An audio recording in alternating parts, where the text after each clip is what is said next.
My mom called me and she asked how I was doing. Then she gave me the best single piece of advice that anybody's ever given me, which is, if you love this girl, you better get your ass on a plane. And I did.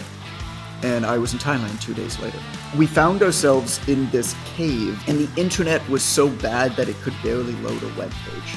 The entire reason why I built all of my platforms based off of writing was because I made that decision when I lived in a cave in a remote area of Thailand with a woman who very clearly at that point was going to be the love of my life. Good information is not necessarily good advice. Buffett says, the most successful people say no to almost everything. But I've read a lot of biographies on the man. I've come to the conclusion very clearly that his definition of success is radically different than my definition of success. I think you should say yes to just about everything. Jonathan Goodman, it is awesome to see you. I wish it happened more often, my friend. Yes, sir. Always a pleasure, man. It is. And I'm catching you in a construction site in Mexico, it sounds like. Oh, God. I mean, the combination of quiet and good internet and also backup power generation so that when the power goes out, the internet doesn't kick out is few and far between. And this is one of the few places that I found where I rent an office. And they have decided to, I guess, drill through concrete for some reason somewhere close to me today. So hopefully that won't persist. We'll get through it. So you're a fascinating character for me because you've been in the fitness space for almost 2 decades, 15 years or so, but you have a lot of contrary opinions, which I want to talk about. You have the Personal Trainer Development Center, which has a couple 100,000 products sold through it. You've written a shitload of books. One of them, Ignite the Fire, has almost 1,500 reviews and a 4.7 star rating, which is significant to everybody, but specifically those that have written books. But on top of all that shit, you travel with your wife and 2 kids basically nonstop. Tell me, let's start there with, you run a business that has lots of traction, has been around a long time. There's lots happening there. How do you facilitate life on the road with 2 little kids while you do that? Sure. So for context, my home is Toronto. Like that's where our house is. That's where our home is. That's where home is. But yeah, I mean, I've spent 4 to 6 months abroad every year for this is year 13 now. How do you do this? Yeah, I mean, it started when I was a single guy. Then I started bringing my wife with me, and then we had 1 kid. Now we have 2 kids. My mother-in-law lives in the next town over. She bought a place in the next town over where we spend a fair bit of time in Mexico and San Pancho. And my parents are actually here this year for the first time ever for like 3-4 weeks. We bring a whole contingent now. My wife is pregnant with our 3rd. We're planning probably a full year trip next year. And we'll have 3 kids and a nanny and, all that fun stuff. You know what it is, Brad? It is not a money or business optimization strategy. It's a life and fulfillment optimization strategy. As you've said so many times, there are trade-offs in every decision that you make. And I think one of the most important trade-offs that you have to make is, what do I want to get out of this? Like I want to go to bed tired, not exhausted. I want to be ready for sleep, but excited to wake up and do it again the next morning. I'm happy working hard. I'm happy making money, but I also realize that there is a point of diminishing returns with all of this stuff, particularly if I want to stick around for a long time and do good work in an interesting way for a long time. There was a line that I heard about book writing the other day, which is the only way to write good novels is to have novel experiences. You can't do interesting shit. You can't create interesting shit unless you've had interesting experiences. And a lot of what we fall into, I think, as we progress through adulthood is same, but different. It's the same day, it's the same pattern, it's the same people, it's the same experiences. We get better at stuff we're already good at. We shelter ourselves off from other things more and more and more as algorithmically these filter bubbles kind of surround us. The type of people that we like, the type of things that we like to do, what feels comfortable are things we do more of, we get better at, and we expose ourselves to less. That's perhaps fine, but it's not anything that I was interested in. And so I made a decision years ago. The second winter that I spent away was in Southeast Asia. This would have been 2013. And I chased after Allison. We were dating, and then we were split for a bit of time. And then she graduated naturopathic medical school and went away on her trip, on her, what was going to be her one big trip before she became a doctor and like a responsible adult. And we were like kind of having fun that summer, but we weren't dating. We weren't official. We didn't have a title. And I took her to the airport with her family. And when I got home, my mom called me. Mothers can sense when something is up, right? My mom called me and she asked how I was doing. And I don't remember how I responded, but I guess she could sense that something was going on. And she told me a story that when her and my dad were dating early on, my dad went to Europe with his friend Michael. And she missed him more than she thought that she would. And so she ended up getting on a plane and visiting him.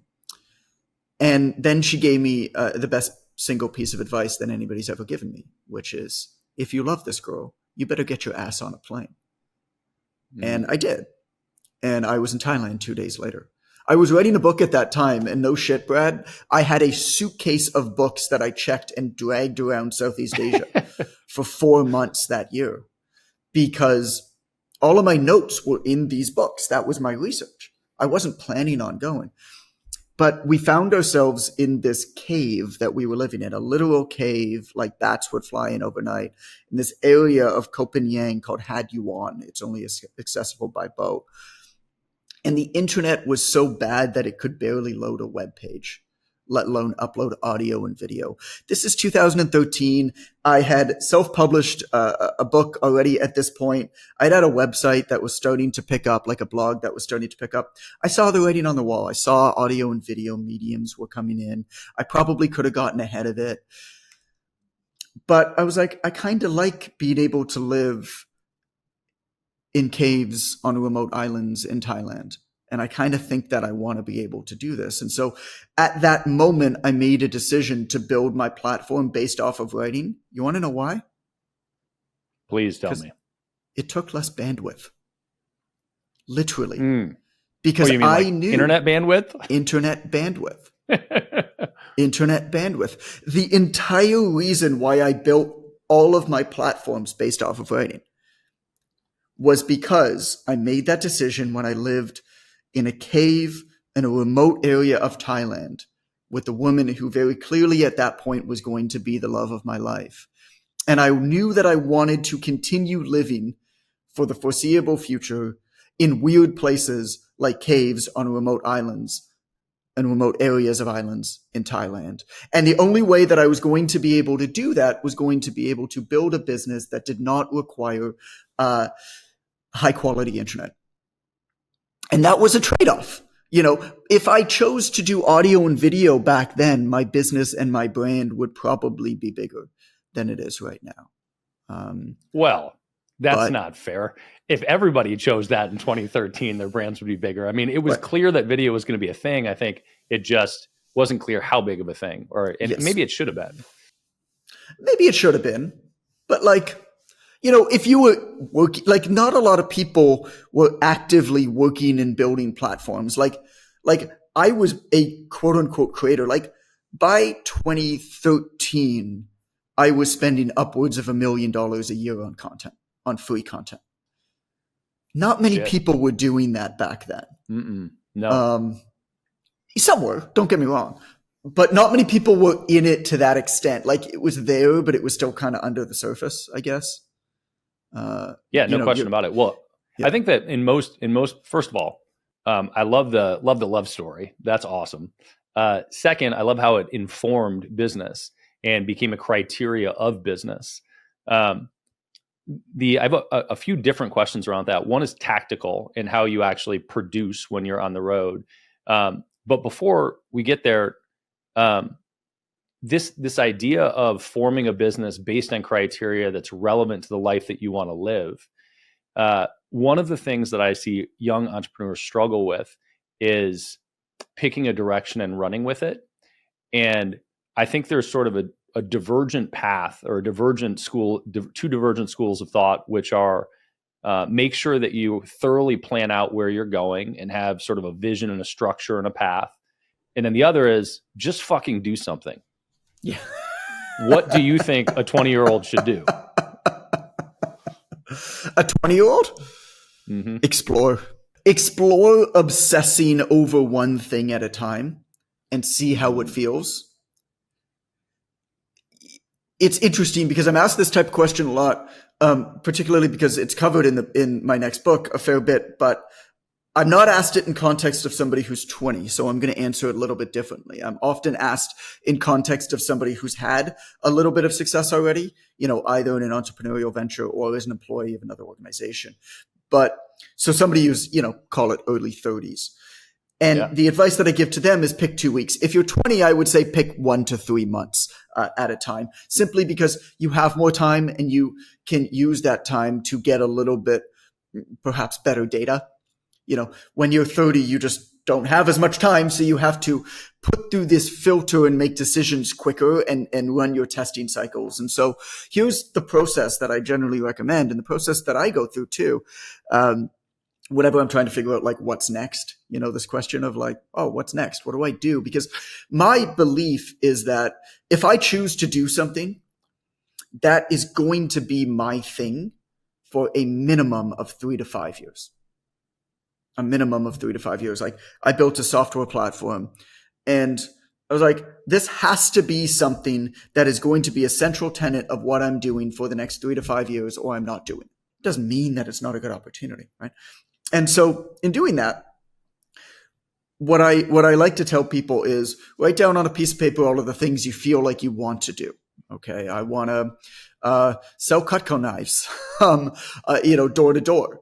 I want to start a podcast. I want to create digital programs, write a book, whatever all these things are that you decide that you think that you want to do, write them on a piece of paper, make your list. You generally don't want more than 4 or 5 things. And so if you have more than that, do a quick like knee-jerk litmus test. Okay, I can cross that out. That's a good game for somebody else to play. This is a good idea for somebody else. There is a difference between good information and good advice. There's a lot of good information out there that's bad advice for you. And so you can, at its core, knee-jerk gut feel, you can kind of figure out stuff that is smart and wise, but like not right for you. Once you have those 4 or 5 things, you want to put them through testing cycles and you want to test rapidly. And the idea with the testing cycle is you're not looking for an outcome because it would take too long to be able to get an outcome. It would take 1 year plus minimum to really be able to judge whether something is effective based out of any kind of reasonable outcome or not. Instead, what you're going for is confidence in the process, in your ability to execute on that thing. And so what you do, I'll say a month if you're 20 years old, generally I say put it through 2-week testing cycles. If you're 20 years old, give it a month testing cycles. Each one of these things you're going to go through for a month as a testing cycle. And that means that for that month, that is your focus. All of the information that you consume, whether it's podcasts or video or speaking to people or meeting people or reading, all of the information you consume should be centered around that topic. And then you're going to execute upon that thing. So if it's like a podcast, you're going to listen and read about podcasts, right? The skills that you try to develop in yourself are going to be soft skills that are going to help your ability to podcast. Presentation skills, scripting skills, interviewing skills. If you decide you want to do interview podcasts, you're going to learn how to tell stories is going to be very important. And then every single day, you are going to produce a podcast. Doesn't matter if anybody listens to it. Because by the end of that month, there's 3 questions that you're going to need to answer. The first is, do I feel like I could get good at this? The second is, do I enjoy this? And the third is, if I were to continue this for a year, do I feel like this would have the outcome that I would need to be able to provide for myself and the people that I love? If the answer is yes to all 3, you found your thing. The job now is to just put blinders on and execute upon that thing for a minimum of 3 years. If it's not, then you move on and you go into the next testing cycle, right? Yeah. For the next thing. But once you find your thing, what does that matter? Or what does that mean?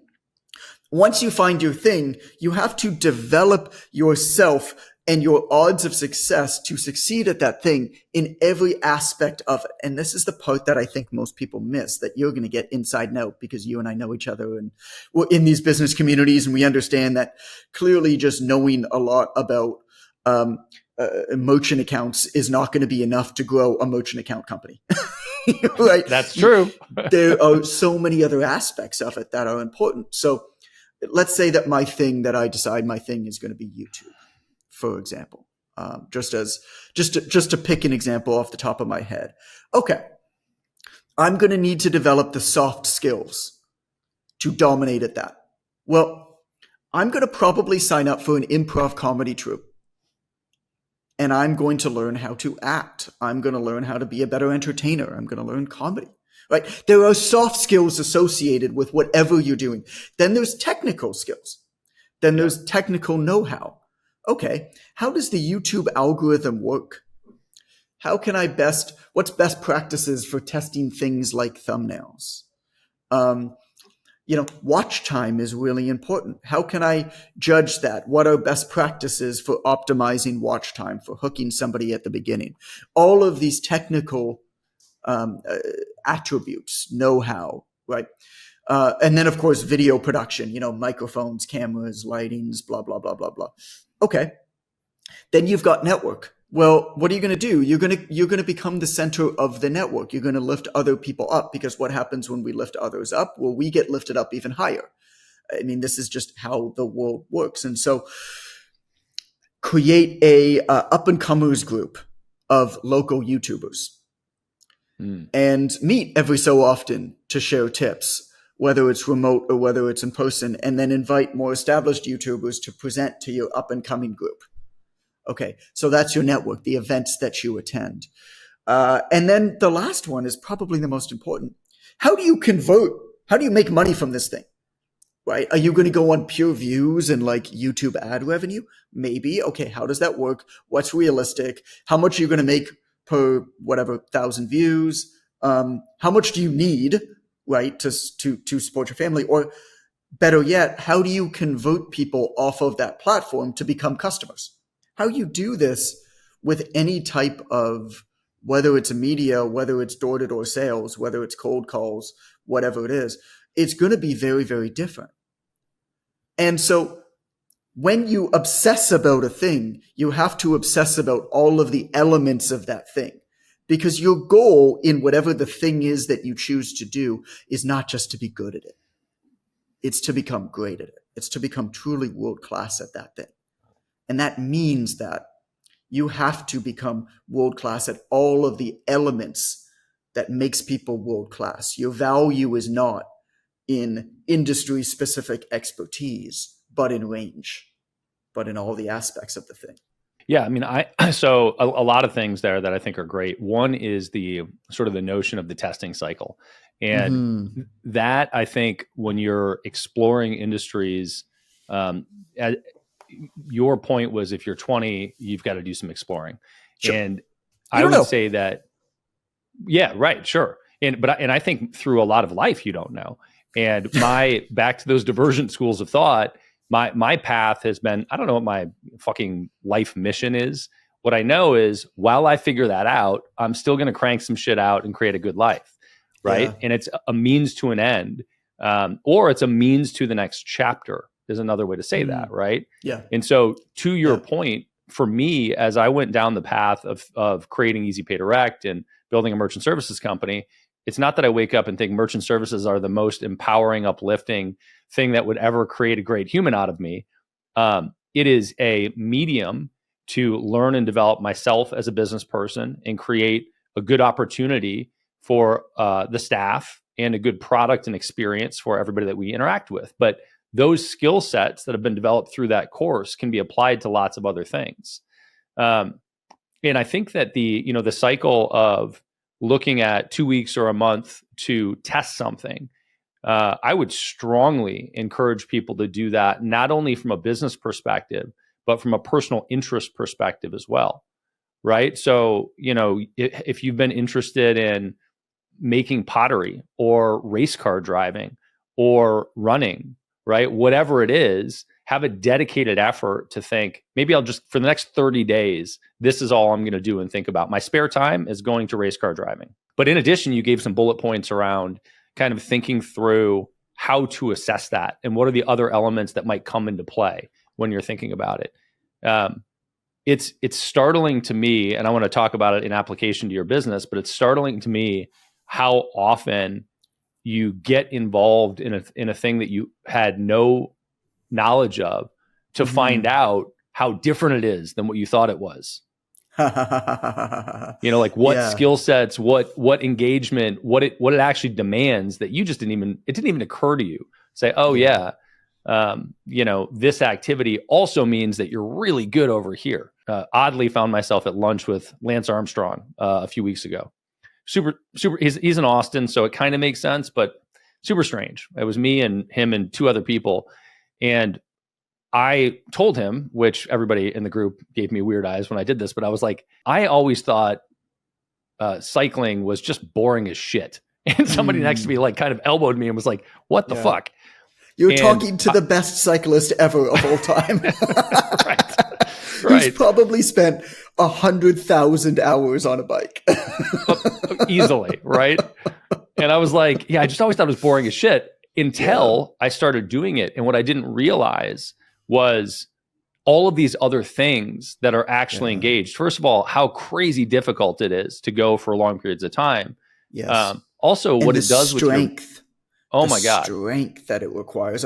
A friend of mine was an expert witness in his trial because he's a PhD in exercise nutrition. And one of the things that he did as part of his expert witnessing was they basically loaded up a bike with the weight. And so it would be the resistance that Lance was pushing on as he's going uphill in like the Tour de France. And like this friend of mine was a competitive bodybuilder and like powerlifter. I mean, incredibly strong, fit guy, PhD in exercise nutrition. And he could hardly push the pedal for one revolution. The power that these guys have developed and the endurance and the ability to sustain that power is elderworldly. And you don't get a chance to think about that, understand it, or actually contextualize it into your life unless you give it that 30-day window or longer to actually experience that. So normally I interrupt the show to promote EPD, to tell you about credit card processing. But today I'm going to tell you about our partner program. If you know other business owners that accept credit cards and you refer them to Easy Pay Direct, you will get paid a percentage of what we make for the life of the account. As long as they're processing, you can build a residual for doing nothing, just the introduction. You can do that by going to epd.com/BAM partners. That's epd.com/BAM partners. There's something I noticed, Brad. I don't know if you've noticed the same thing. When I'm 39 years old. I really started to notice it when I was about 35. And I say this to people and they're like, I noticed that when I was 25. So like, whatever. I noticed it when I was 35. I'm slow. A lot of the humans around me seem to have stopped evolving. Right. They seem to be working very, very hard and yet getting nowhere. And it's not for lack of good information. It's not for lack of work ethic. They're just kind of going through the motions every single day, hitting up against this almost invisible line that they can't jump over. The best parallel that I can give for us, health fanatics, I guess, is you go into a gym and you look around you and there's a lot of people that are working very hard. And there's a lot of people that have been working very, very hard for a very long period of time that have not been able to transform their body in a way that they are happy with. Now, great that they're still going. Their health markers are going to be better. But if you ask them why they're in the gym, they're probably not there to improve their basic health markers. They're there because they want to look fundamentally different than they are. Whether that's a good thing or a bad thing, I'm not commenting on. It just is. That's why they're there. And yet they have not been able to make this change despite being there for a long time. And what I think is that actually the search or the path to seeking 1% better daily improvements or small marginal improvements over a long drawn out period of time actually, I think, is not how we get better. I think mathematically the math checks out. I think that if we do it for long enough, we'll hit the inflection point and the line will start going parabolic. But the human brain doesn't really work that way. It's too slow. Like, what am I supposed to be doing 1% better every single day? How many different things am I supposed to be doing 1% better? How long will this take? What will the outcome be? Well, I recognize it when I hit that inflection point. Like, there's a lot of question marks, almost too many for me. And what I think is missing are relatively short yet intense, extremely focused periods of obsession flanked on either side with consistency. I think consistency is how you stay in a place. I think obsession for short periods of time is how you jump or leapfrog or take that quantum leap to the next level and actually transform yourself. And I have found this with, this is interesting because it's not the book that I'm coming out with now, but the next book that's coming out with in 2026 really dives into this principle where I view my life as a triangle that has 3 lines of it. You've got money, you've got relationships, you've got health. Each one of those things is a line. The process of betterment over the course of my life is systematically thickening one arm of that triangle at a time while not letting the other arms collapse. And so I might not be actively focusing and obsessing on one thing at any given time. Sometimes I'm just in steady state, which is totally cool.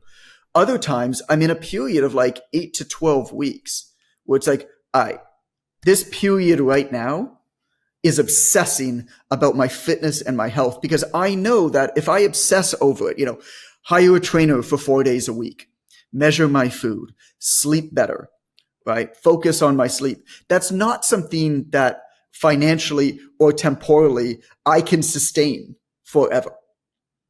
But if you do that for 12 weeks, your body and your mind and your habits will be transformed. Your self-identity will be transformed. And it becomes much easier then to maintain a steady state around that new, what's called a homeostatic set point physiologically, but also with your habits, also with your self-identity. I found that it's the same with money. I found that it's the same with relationships. And so what I'll actually do at any given time is focus and obsess over one element on making that better, knowing that the other things there's going to be time for. Because the hard part is always like, oh, I'm pushing really hard on my business, but now I feel guilty that my fitness is not getting that same level of attention. Yeah. Oh, but now I'm crushing my fitness. But hey, the people I love are kind of missing out. There's always this guilt for the thing that we're not doing. And what this has helped me do is kind of mentally to myself say, yo, there's seasons to this shit. I know that this is the season that I'm in right now. I know that there's going to be a season for family. And so I'm going to maintain the relationships that I have with my family. And I have checklists for that, literally. But right now is a season for work. Right now is a season for fitness or health. The other stuff gets maintained so that I can push that forward, so that I can thicken that arm of that triangle. And then I'm going to thicken the relationship side. And then I'm going to thicken the other side. What I found is that most people just try to do all of these things at once, and there's never enough focus and obsession. It's almost unhinged, this approach. But I think it's the only way to reliably and systematically get better in all of the important parts of our life over time is this seasonality approach. Well, I think it ties very much back into the testing cycle approach, right? Yeah. So 2 things. One, I think if you don't keep the consistency and have the discipline to have that consistent baseline, your little entrepreneurial spurts are going to be misdirected, misguided, and go nowhere good. You're going to be all over the fucking place. But 2, through that static approach, if you take that 2 weeks or month sprint for the obsessiveness around one topic, that's where you get a deep understanding of the next thing. And I think through different seasons of life, or through different topics, you need more or less energy towards a given sprint, right? Sometimes it's enough to watch a few videos on something to get it, right? For it to be an hour. Hey, I'm going to get it, and then I'm just going to put this in motion. And maybe that test is just, I learned a new exercise to try to strengthen a certain thing, and I'm going to put it in motion for a month and see where it is. But if you don't put that, if you don't put an endpoint to it to reevaluate and see whether or not it was impactful, you will find yourself 5 years later doing the same dumb shit, even though it didn't have any value.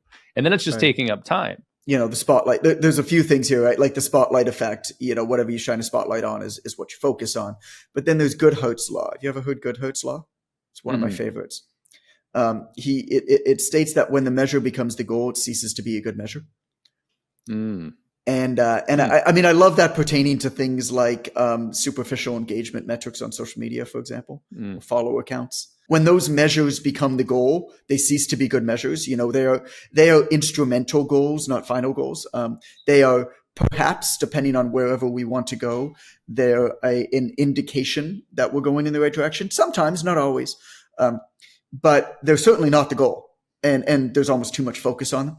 I think what you're hitting on there, is it comes down into measuring the right thing. Do I care, for example, to go back to social media, because it's something that I find just frustrates the hell out of all of my entrepreneur buddies, is all of them that run great. What was the thing that Ryan Holiday said years back? I'll never forget it. He said, I'll paraphrase it, but he was like, every New York Times bestseller wants to run a great company. Everybody who runs a great company wants to be a New York Times bestseller. It's like everybody who does something really impactful and important and successful wants the social recognition for doing that thing. Everybody who has social recognition wants to build something that actually is meaningful and impactful. And so it's this weird kind of world that we live in. But on Instagram, for example, which has always been my main platform because I come from fitness, I could put out a post on any given day that'll get 10,000 plus likes. It's not hard to do once you have a baseline of an audience, once you know how to craft messages. But what's interesting is that a couple years ago, we started to measure, this is for my mentorship company. A couple years ago, we started to measure a different metric, which is how many inbound DM requests do we get inquiring about our service as a result of my content. And then we became more sophisticated. And now we actually measure, we still measure that, but now we actually measure how many inbound DM requests that actually convert to customers based off of the type of content that we're sharing. And what's interesting is that we actually began to notice a pretty significant inverse correlation between engagement and our actual desired outcome metric that led to tangible business outcomes that were positive. And so you see on my account, I think every account has some combination of viral value and depth content. Viral content, sure, you need a baseline number of eyeballs that are going to see your thing. But very few people see a viral post from somebody and they're like, that's going to be my guy for this. That's going to be my product for this thing. Because we all kind of intuitively know that in order to entertain around a subject, you only really need a pretty 101 level superficial understanding of that subject, right? There's according to the category pilots in this book, Snow Leopard, which I think is the most underrated book about content and personal brand that's out there in the world. They talk about the difference between obvious and non-obvious content. Obvious content is the type of thing that's always going to get you a bigger response. Non-obvious content, you're not going to get as much of a response, but you're going to kind of have all the stuff bubbling underneath the surface. Like, who responds to stuff? It's either people who like you way too much or people who don't like you too much. It's not the quiet majority in the middle. You know what I'm saying? That are ever going to buy your services. And so you've got to be very, very careful, is what I'm saying, by what you measure. And figuring out that that's the game that you have to play and identifying those metrics. That ties a lot of things together that we've been talking about, though, because in the beginning, back to the divergent paths, just fucking do something, right? And what that means is don't allow the right metric to get in the way of tracking a metric in pushing forward. And that's true of social, it's true of email marketing, it's true of product market fit, right? It's true of picking the right product, but you need a check-in, right? You need a benchmark of when to run these cycles and when to assess, is this the right metric? And is this metric getting us to the outcome? And if you don't put those things in place with all tests that you run, you will find yourself down the road doing something that was misaligned with the outcome that you're after. And you'll be like, shit, I'm, putting out 100 pieces of content a week, a day, a month, whatever, and I'm hitting that metric and we're not making any sales, right? And I don't like the way that my life is going. And then you look at where the information came from, the source of the information that made you think that you need to put out 100 pieces of content, let's say. I call it business porn. A lot of the content that we see in our feeds these days, it's just that. It feels good. It tweaks this weird center in our brain. But then you look at where the source comes from and you're like, well, I would change places with that person. Well, maybe not, but I think it's very important to consider. I was at this event a couple years ago, Brad, and on stage was this woman who was talking about, she had a fabulous business and she was talking about her funnels that funneled other people to a funnel. And then that funneled other people to other funnels, and look at all these funnels doing funnel things. And then, here's, our content and our ads for this funnel. But then we have, for the other funnel, other content and other ads. And, what she said made sense, and it was really smart and it was really well put together, and she's done well. And that's great for her. But I looked around at the other attendees' eyes, and they were just as glossed over as I was. And all that I could think was that they were thinking the same thing as me, which is, y'all, if I got to do all this shit just to make a living, count me out. And then I thought deeper about the problem, and I knew this woman on stage, right? And she's, she was 40 some years old, and she has no children. She has a boyfriend, and she lives in California. And then I looked at the guy next to me, and I was chatting with him, so I knew this. And the guy next to me had 3 kids under the age of 5. And so the information that the fact that this woman has decided not to have children that's on stage, it's totally cool. It does not render her information or her success any less valuable or important or impressive. But it is a very important data point through which to filter the information through that she's speaking about on stage, right? Good information is not necessarily good advice. And so a lot of the information that we get online, to be honest, comes from people that are pretty nihilistic in our business world. They are very rarely family people. They often will put out things like skip your friends' weddings. You have Don't to get mad at Alex. I didn't name any names. You have to give up a lot of things in order to have success. And a lot of this comes from, the Warren Buffett, the Charlie Munger isms, if you go back. And what was one of the things that Buffett says? It's like, the most successful people say no to almost everything. And that might be true, but I've read a lot of biographies on the man. I probably read 7 different biographies on Warren Buffett. And I've come to the conclusion very clearly that his definition of success is radically different than my definition of success. Sure. Which is totally fine. But my opinion is quite different. I think you should say yes to just about everything. I think you should go through very defined seasons of your life where you blindly say yes to just about everything in order to expose yourself to different things you would not otherwise expose yourself to. This idea of if it's not a hell yes, then it's a no, I think is terrible advice for most people.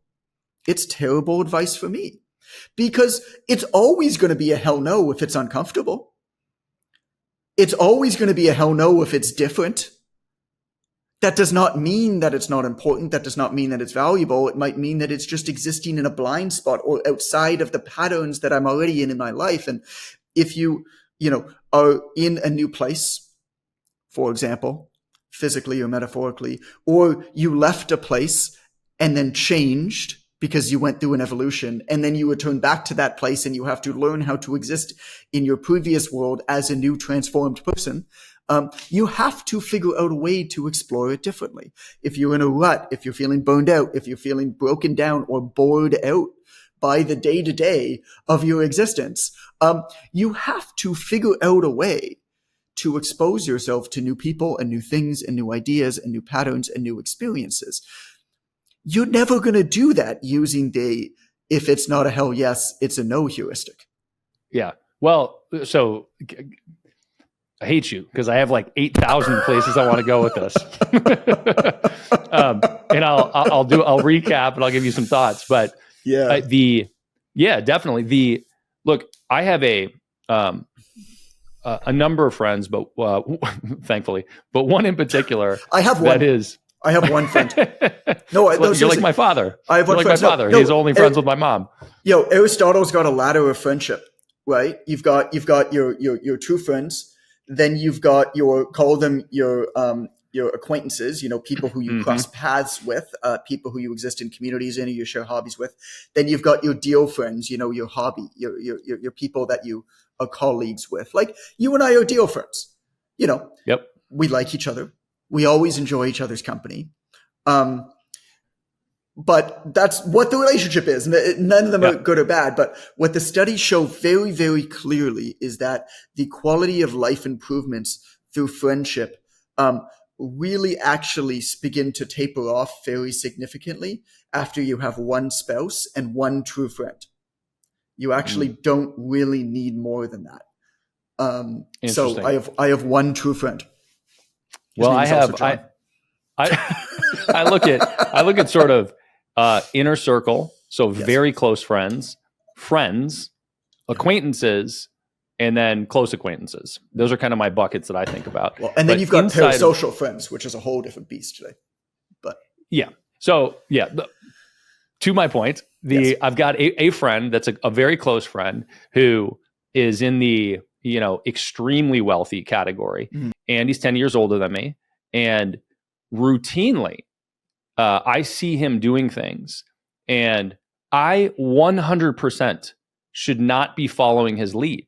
I should not try to live how he lives. I should not make the decisions that he's making right now. He should not be my role model in most things, because he's 10 years ahead of me, and he has a fuck ton more money, and he's in a very different place in life with family, etc. That's very important.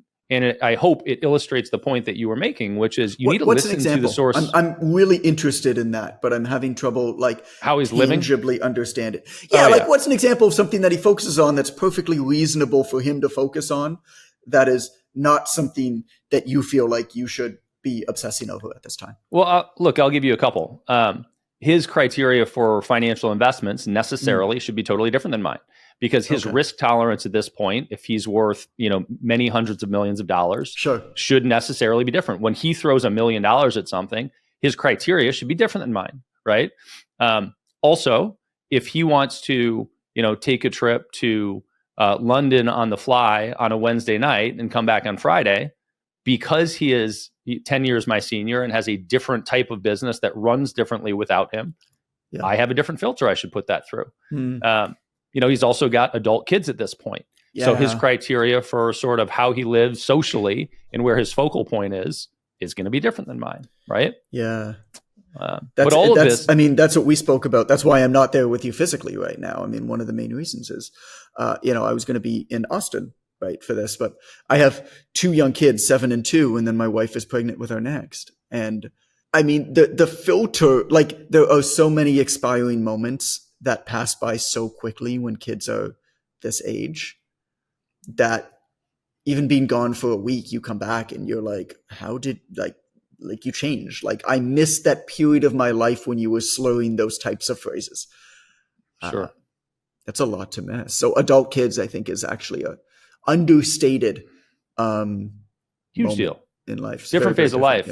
Yeah. Well, I'll wrap this up with the idea that that advice that you get from people, if you understand that it's coming through a different lens, that same advice can be totally terrible for you at one phase of life, But 2 years, 5 years, 10 years, 15 years later, that same advice that was terrible for you before might be spot on right now.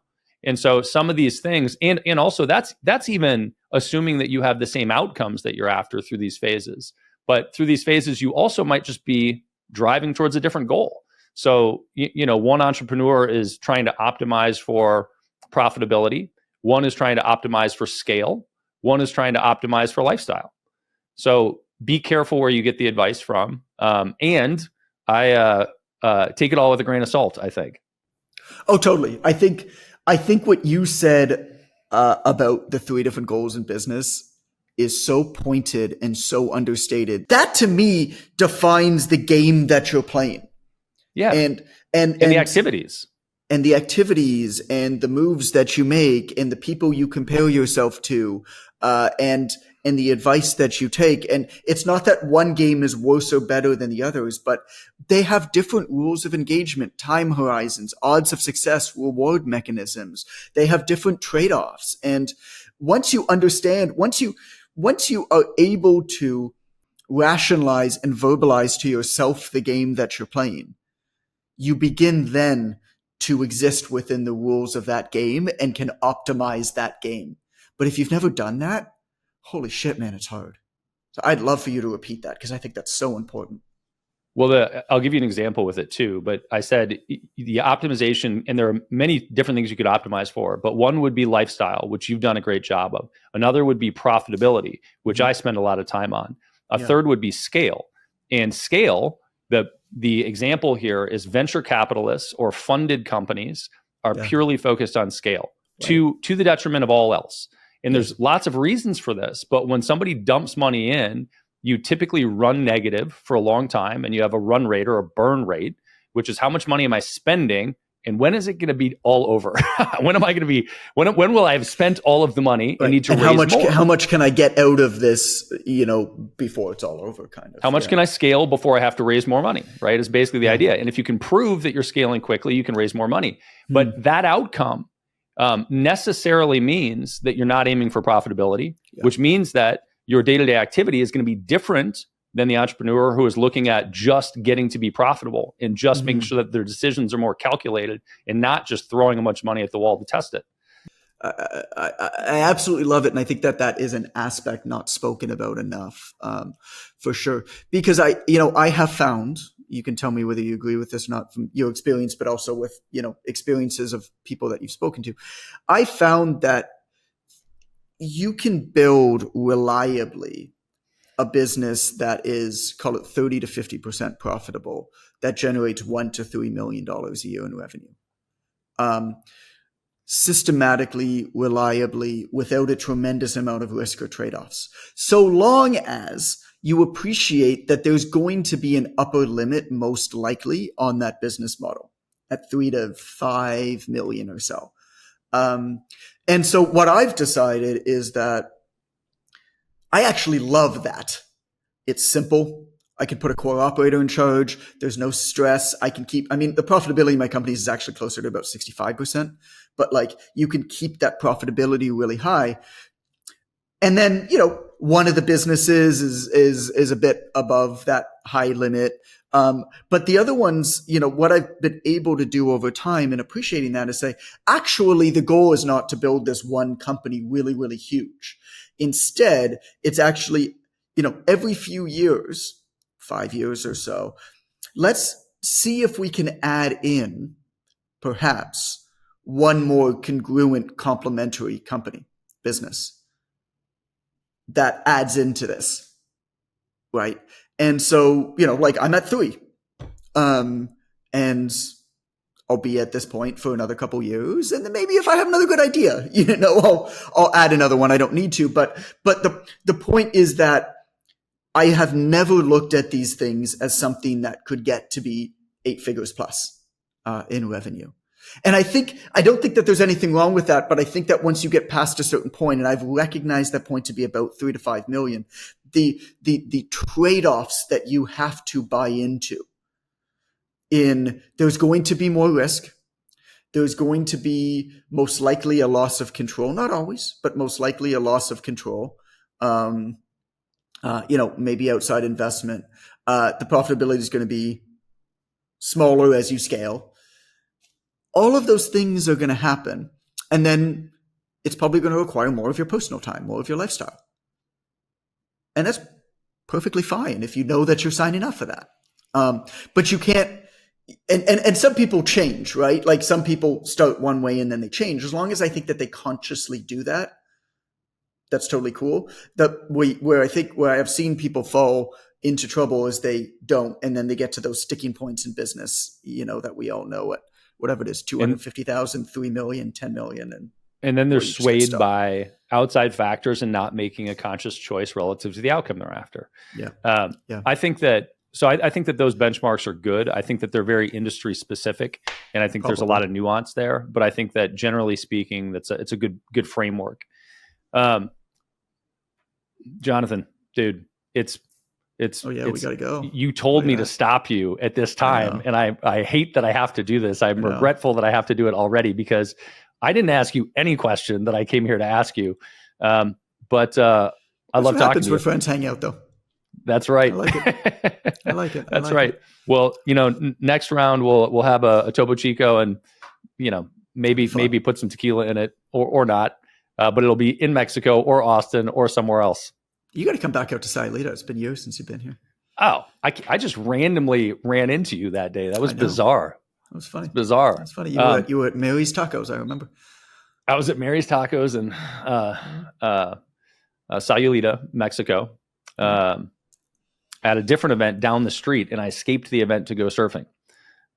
And then as I was eating tacos and having a beer, you were randomly walking down the street. You're like, Brad. I was like, what? That happens actually like a not insignificant amount of time. I love that. Every season that I'm here, I mean, this is my 6th winter here. So I've spent more than 2 years total, if you put it together in this town. And it's actually crazy how often I run into like buddies of mine that are just, sitting there eating tacos or something. And then we hang out, which is fun. So you've got a book coming out. Tell me about the book real quick and tell me where we should point people to find out more about you.